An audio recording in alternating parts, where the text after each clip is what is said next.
Today, we are designing how to design premium photo edits using color lookup.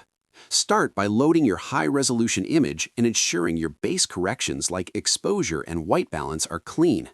Premium edits always begin with a technically strong foundation. Add a color lookup adjustment layer and preview cinematic LUT presets that add contrast, depth, and color richness. Choose one that enhances the image rather than overpowering it. Lower the opacity gradually until the tones look rich but realistic. Next, duplicate the LUT layer and set it to soft light to subtly increase tonal depth. Toggle the layers on and off to confirm the image looks more refined, not artificial. Premium editing relies on controlled enhancements, so avoid extreme value.